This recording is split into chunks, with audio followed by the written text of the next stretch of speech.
লন্ডনে সামার আসা মানেই আমাদের বাংলাদেশি ফ্রুটসের ধুম। আমরা খুব আনন্দ করে এই ফ্রুটগুলো খেয়ে থাকি, কারণ সবসময় তো পাওয়া যায় না। বাংলাদেশ থেকে আসে, সামার টাইমে আসে। তো আজকে ফ্রুটের মার্কেটে গিয়ে আমার হাজব্যান্ড দেখল তাল। তাল দেখে আর সে দেরি করেনি, তাল নিয়ে আসলো। এখানে কিন্তু প্রচুর দাম এসবের। তো খেজুর, কাঁচা খেজুরও নিয়ে আসছে সাথে করে। আতা পেলো। আতা সম্ভবত বাংলাদেশের না, অন্য কোনো দেশের হবে।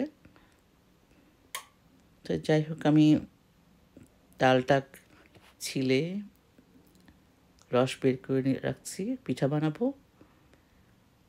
আতাগুলো কিন্তু খুব মিষ্টি ছিল। আমি একটা ভেঙে দেখলাম, যেটা একটু নরম ছিল। অনেক মজা। তাল রস বের করাটা কিন্তু অনেক কষ্টের, তাই না? আমি যাই হোক, হাজব্যান্ড নিয়ে আসছে কষ্ট করে, না বানালে তো আর হবে না, তাই রস বের করে রাখছি। তো অর্ধেক এক বক্স আমি রেখে দিচ্ছি ডিপে, আর বাকিটা যেটা ছিল সেটা দিয়ে আমি পিঠাটা বানিয়ে নিচ্ছি। তো এই পিঠাটা আমি ভিজিয়ে মেখে প্রায় সকালে মেখে রেখেছিলাম, সন্ধ্যার সময় বানাচ্ছিলাম। তো আমি দেখতাম আমার আম্মারা ভাবে বানাতো, সারা রাত মেখে রেখে দিত, সকালে একটু একটু ফুলে উঠলে এটা বসিয়ে দিত চুলায়। তা আমিও সেভাবে বানালাম ভাপে। দেখুন খুব সুন্দর হয়েছে না?